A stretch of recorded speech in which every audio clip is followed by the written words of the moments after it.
Welcome. In a study about viral fever, the number of people affected in a town were noted as. ஒரு டவுன்ல viral ஃபீவர்ல எத்தனை பேர் பாதிக்கப்பட்டிருக்காங்க அப்படின்னு ஒரு சர்வே எடுக்கிறாங்க. Find it standard deviation. அவங்க கொடுத்துற இன்ஃபர்மேஷன் பிரகாரம் ஸ்டாண்டர்ட் டிவியேஷன் கண்டுபிடி அப்படின்னு நமக்கு சொல்றாங்க. ஏஜ் இன் இயர்ஸ் 0 to 10 ஏஜ்ல ஒரு 3 people affected. 10 to 20 age between 10 to 28 ஒரு 5 பேர் அஃபெக்ட் ஆகிருக்காங்க அப்படின்னு சொல்லிட்டு நம்ம ஒரு டேபிள் கொடுத்துருக்காங்க. ஸோ இதில் வந்து ஸ்டாண்டர்ட் டிவியேஷன் நம்ம கண்டுபிடிப்போம். ஃபர்ஸ்ட்டு காலம் ஏஜ் அவங்க கொடுத்துருக்க 0 to 10, 10 to 20, 20 to 30 எடுத்து எழுதுறேன். அடுத்த காலத்தில் நம்பர் ஆஃப் பீப்புள் அஃபெக்டட் கொடுத்துருக்காங்களா 3, 5, 16 இது அடுத்த காலத்தில் எடுத்து எழுதுறேன். இது வந்து எஃப்னு வச்சுக்கிறேன். இப்போ இன்னும் நம்ம எக்ஸோட வேல்யூ வேணும். எக்ஸோட வேல்யூ வேணும்னா இது 0 to 10, 10 to 20 கொடுத்துருக்காங்க இல்லையா, இதனோட மிட் வேல்யூ கண்டுபிடிக்கணும். 0, 10, 10 mid value 5, 10 to 20 mid value என்னது 15, 20 to 30 இதனோட நடுவு வேல்யூ சென்டர் வேல்யூ 25 எடுத்துனா அப்போ இது எக்ஸ்ன்னு வச்சுக்கிறேன், இதை எஃப்னு வச்சுக்கிறேன். அடுத்து நமக்கு டியோட வேல்யூ வேணும்னா X minus A by c. என்ன காமன் நம்பர், சி என்னது காமன் நம்பர். இது காமனா என்ன இருக்கு பாருங்க, 0 to 10, 10 to 20, 20 to 30 இது வித்தியாசம் எவ்வளவு ரெண்டுத்துக்கும் 10. காமன் டிஃபரன்ஸ் எவ்வளோ 10, சி 10. அதுக்கு அடுத்தது இது ஃபார்முலா டி வேணா x minus A by C. So x தெரியும் 5, 15, 25 மைனஸ் ஏன்னா என்ன, சி தெரியும் காமன் டிஃபரன்ஸ் 10. அப்போ ஏவுடைய வேல்யூ என்ன, ஏவுடைய வேல்யூ தான் இங்கே நான் போகிறேன் பாருங்க. இந்த எக்ஸ் காலத்தில் 1, 2, 3 கீழே பாருங்க 1, 2, 3. ஸோ கீழே 3 மேலே 3 நம்ம விட்டுட்டோம்னா நடுவில் என்ன இருக்கு 35, சென்ட்ரல் என்ன இருக்கு 35. இதுதான் நான் என்ன எடுத்துக்கிறேன் ஏன்னு எடுத்துருக்கிறேன். அப்போ ஏவுடைய வேல்யூ என்னது 35. இப்போ இந்த டி கண்டுபிடிக்கிறது இந்த ஃபர்ஸ்ட் ஸ்டெப்புக்கு முன்னாடி இந்த ஸ்டெப்பை செஞ்சு வச்சுக்குவோம். T is equal to X minus A. So எக்ஸோடைய வேல்யூ என்னதுங்க 5, எக்ஸ் மைனஸ் ஏ. எக்ஸோடைய வேல்யூ 5 மைனஸ் ஏ உடைய வேல்யூ 35. அப்போ 5 மைனஸ் 35 ஆன்சர் என்னது நமக்கு மைனஸ் 30 வரும் இல்லையா. இந்த மைனஸ் 30 தான் இங்கே போடுறேன். ஸோ இந்த மாதிரி டியோடைய வேல்யூ வேணா எக்ஸ் மைனஸ் ஏ நம்ம போட்டோம்னா இந்த காலத்தோடைய ரிசல்ட் நமக்கு கிடைக்குது. ஸோ இதை நான் அழைச்சிடுறேன். அதுக்கு அடுத்தது இப்போ டிக்கு போனோம்னா டி வேணும்னா X minus A by C. So X minus A மேலே இருக்கிறத நம்ம ஏற்கனவே கண்டுபிடிச்சி வச்சிருக்கிறோம்.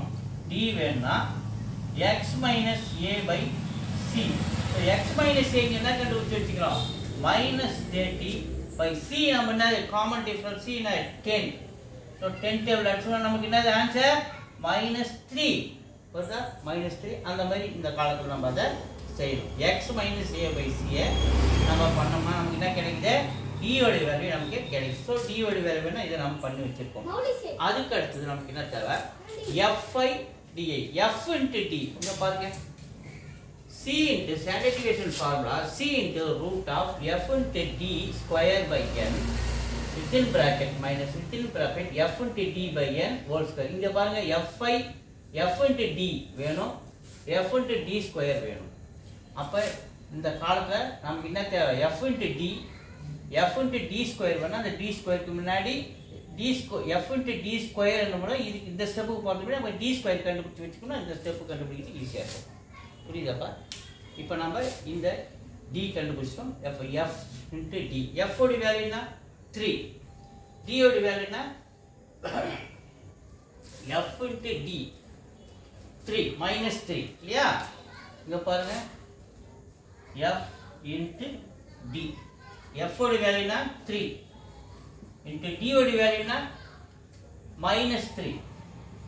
Plus into minus minus 3 into 3 9. So minus 9. அந்த மாதிரி நம்ம இதை பண்ணிடுவோம். அதே மாதிரி இந்த காலத்தை நம்ம பண்ணின்னு வரும்போது நமக்கு என்ன கிடைக்குது summation of F into T என்ன கிடைக்குது 3 கிடைக்குது. ஏன்னா இங்கே நீங்கள் பண்ணும்போது இது minus value plus value. So plus value 38 minus value minus 35. So 38ல் மைனஸ் 35 போச்சுன்னா நமக்கு மைனஸ் 35 போச்சுன்னா நமக்கு என்ன கிடைக்குது டோட்டல் 3 கிடைக்குது. ஸோ இதனோட டோட்டல் எஃப் இன்ட்டு டியோட டோட்டல் நமக்கு என்ன கிடைக்குது 3 கிடைக்குது. அடுத்தது f into d ஸ்கொயர் வேணும். அப்போ d ஸ்கொயர் வேணும்னா அப்போ முன்னாடி காலத்தில் நம்ம d ஸ்கொயர் கண்டுபிடிச்சோம். d நம்ம என்ன பண்ணியிருக்கோம் -3 வச்சிருக்கோமா? அப்போ -3 into -3 minus into minus plus 3 into 3 9 வருதா? ஸோ அதை மாதிரி நம்ம என்ன பண்ணணும், இந்த டேபிளை முடிக்கணும். ஸோ இந்த டேபிள் முடிச்சு வச்சுக்கினா தான் f into d ஸ்கொயர். இங்கே f என்ன இருக்கு 3, f into d square, f என்ன இருக்கு 3, d ஸ்கொயர் என்ன இருக்கு 9, 3 9s are 27. அதை மாதிரி நம்ம என்ன பண்ணோம், அதை நம்ம முடிக்கணும். ஒன்று ஒன்றா மல்டிப்ளை பண்ணணும். 5 into 4 20. அந்த மாதிரி இந்த f into d ஸ்கொயர் பண்ணி அதனுடைய டோட்டல் பண்ணிங்கன்னா summation of f into d square is equal to 139. So இந்த டேபிள் ஒர்க்கை முதல்ல நம்ம முடிச்சுக்கிட்டு இப்போ ஸ்டாண்டர்ட் டிவிஷன் போவோம். நல்லா கவனிங்க. இந்த மாதிரி கிளாஸ் இன்டர்வல் கொடுத்து எக்ஸோட வேல்யூ மிட் வேல்யூ கண்டுபிடிக்கிற மாதிரி கொடுத்து f கொடுத்துருந்தாங்கன்னா கிளாஸ் இன்டர்வல் கொடுத்தா நம்ம ஸ்டாண்டர்ட் டிவியேஷனுக்கு இந்த ஃபார்முலாவை பயன்படுத்தணும். சி இருக்கிற ஃபார்முலாவை பயன்படுத்தணும். புரியுதா? C into root of summation f into d square by n minus d square by n minus summation of f into d by n whole square. So இதை நம்ம டோட்டல் பண்ணியிருக்கோம். f into d ஸ்கொயர் என்ன பண்ணியிருக்கோம் 139. என்னோட value இங்கே total பண்ணியிருக்கோம் 65. Class interval c 10 minus f into d இங்கே பண்ணியிருக்கோம் 3.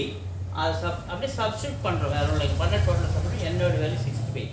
ஸோ 139/65 இதை 139/65 டிவைட் பண்ணால் நமக்கு 2.138 மைனஸ் இது 3 ஸ்கொயர் 65 ஸ்கொயர். அப்போ 3 ஸ்கொயர் 9 65 ஸ்கொயர். அப்போ இந்த 9 இந்த இதால் நம்ம டிவைட் பண்ணோம்னா 65 ஸ்கொயர் அதில் டிவைட் பண்ணால் நமக்கு என்ன கிடைக்குது 0.046. இல்லைன்னா இந்த இது எப்படி மாற்றணும் போகிற இந்த ஸ்டெப்பை நான் செய்கிறேன். 3/65 ஹோல் ஸ்கொயர். இந்த ஸ்கொயர் ரெண்டுத்துக்கு காமன். அப்போ 9 அப்படியே பண்ணுறாங்க. 3யை வந்து 65ஆல் முதல்ல டிவைட் பண்ணிக்கிறாங்க. 3யை வந்து 65ஆல் ஃபஸ்ட்டு டிவைட் பண்ணால் இந்த ஆன்சர் கிடைக்கிது 0.046. ரூட் அப்படியே இருக்குது. அதுக்கப்புறம் நீங்கள் இந்த 0.046 2 டைம்ஸ் போட்டு மல்டிப்ளை பண்ணிங்கன்னா இது கிடைக்கிது. ஏன்னா 1 2 3 டெசிமல் 1 2 3 4 5 6 டெசிமல். அப்போ மல்டிப்ளை பண்ணும்போது 3 3 சேர்ந்து 6 டெசிமலாக கிடைக்கிற ஆன்சர் நமக்கு கிடைக்கிது. ஸோ அதை சப்ட்ராக்ட் பண்ணுறோம். இதில் நம்ம சப்ட்ராக்ட் பண்ணால் நமக்கு இந்த வேல்யூ கிடைக்கிது ரூட் ஆஃப் 2.136. அதுக்கடுத்து நம்ம ரூட் எடுக்கும்போது இது 1.46. 10ஆல் மல்டிப்ளை பண்ணும்போது நமக்கு ஸ்டாண்டர்ட் டிவியேஷன் ஒரு மல்டிப்ளை பண்ணால் 10ஆல் மல்டிப்ளை பண்ணால் ஒரு புள்ளி தள்ளி போயிடும். அப்போ 14.6 standard deviation value 14.6. So statistics போடுறதுக்கு முன்னாடி நீங்கள் டேபிள்ஸ் நல்லா பார்த்துங்க. மல்டிப்ளையில் நிறைய ப்ராக்டிஸ் இருக்கணும். வீடியோஸ் தொடர்ந்து பாருங்கள். சப்ஸ்கிரைப் பண்ணுங்கள். தேங்க்யூ.